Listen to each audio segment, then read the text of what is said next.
Hi, hello, welcome back to another video. Today we're going to do something a little different. I tried to do this in the past, but I want to commentate over some fights. Now, in this video I'm just going to do duels because I feel like making dedicated videos for different classes and different builds gets outdated fairly quickly.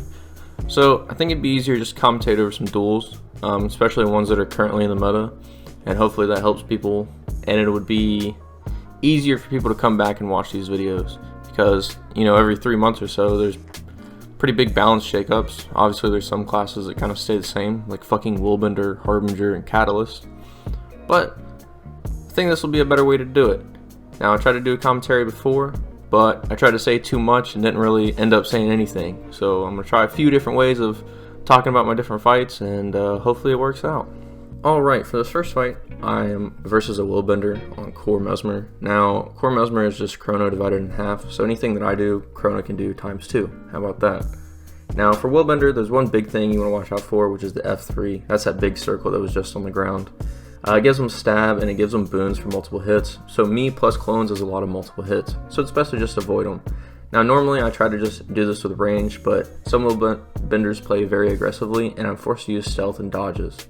Here I get some pretty nice damage off, and I'm able to kind of catch him a little bit and try to chase him with that sword 3, but unfortunately it misses.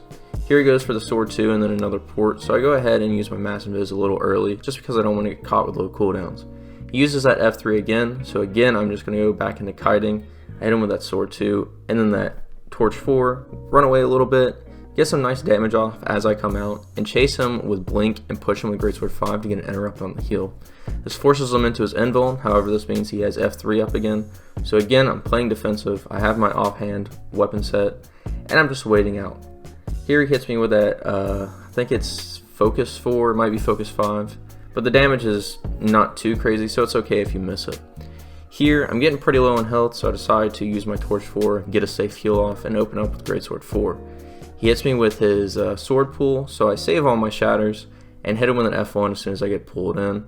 And fortunately it doesn't do too much damage.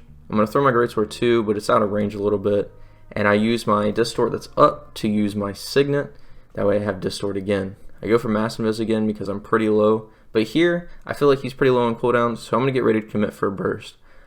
And I open up with greatsword 2, hit him with the F1 and then the F2, and it's able to down him pretty quickly.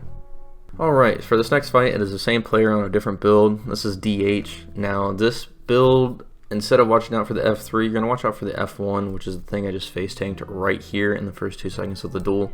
But that's okay, I have time to catch up. The biggest thing with the chain is he obviously can pull you whenever he wants, but it also reveals you and does a little damage. Now, this isn't a huge deal, but it's just something that if you get caught by it, you're almost always going to have to waste a stun break. There I pop my mass invis, but he's already casting his F1 chain, so I have to dodge while I'm in stealth or it will heat seek me. Here I try to catch him with a sword 3, I actually do get the immode, but the damage isn't really there. Here it's best to just back off. My cooldowns are pretty low.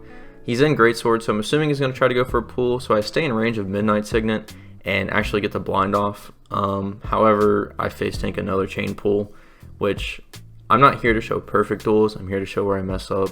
Here he has his invuln, he ports in, I'm assuming he goes for a chain pull again, which he does. And now I'm very low in health, I have my stealth. I'm going to stay in my sword offhand set, just because that sword 2 is going to save me a little bit of time. Now here I go for a dodge, and then an invuln, and then into sword 2, and go for a burst, and dodge through the burst so I don't take any damage.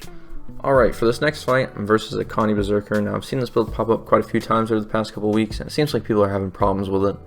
The biggest thing I like to preach about this is just kite that either Mace Torch or Mace Sword offhand set, just because if that F1 lands, it's so much Condi damage, it's ridiculous, and it's easier just to burst into longbow skills. Now, especially with a build like this, where you don't have a lot of con to clear, right now I just have double cleansing and torch 4, it's best to play defensive. Now, when I say play defensive, I do mean play range, play your stealth, all that, but also use your 3 clones for distorts and F2 blind spams if you have dueling for whatever reason. Normally, most builds don't run dueling, but for this one specifically, I am. Like you can see though, as soon as he goes into that mace set, I'm playing defensive again, I'm porting away, going into stealth, and then I do go for a little damage here, but I go for the 3 clone F2, as soon as he goes into longbow, so the blinds him is extremely nice. He makes some more distance again because he's pretty pressured. I just stay back, throw my greatsword 2, throw my greatsword 3. As soon as he leaps in, I throw my greatsword 4 and try to go for the mob burst, but unfortunately don't do too much damage just because that invuln as he goes into zerker mitigates a lot of that.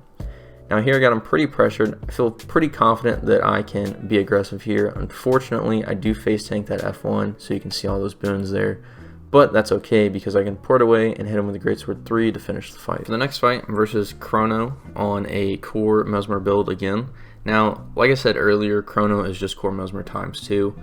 However, I am running Signet of Illusions, so I can kind of counteract that a little bit just because I can recharge all of my shatters kind of the same way, right?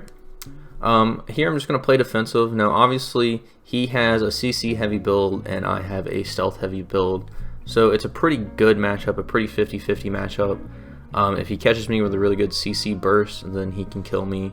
But if I'm able to mitigate enough of the skills in general, then I can kind of stealth away and regain my cooldowns. This next part, I'm going to slow down a little bit here. He goes for a shield 5.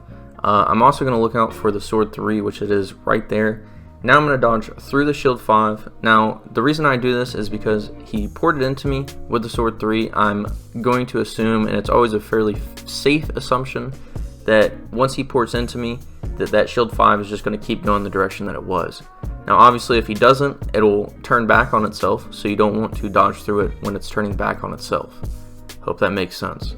But I'm able to dodge it. I hit him with a greatsword 3, and then he dodges again, so I'm going to dodge into him and then hit him with an F1, and I'm able to finish the fight. Okay, all that being said, that's pretty much the end of the video. Now, I didn't talk about too many fights here just because I wanted to kind of get some feedback first and see if what I said was helpful at all or not. And if you guys have any suggestions or questions or comments or concerns, then yeah, I can, use that to improve my next video. How about that? But if you want to improve, I have a Discord. I will link down below. There's a lot of roamer boys, mostly Mesmer mains, but there's a few non-Mesmer players in there that will always be down to help you. So yeah, I hope you enjoyed the video. Hope you learned something new, and yeah.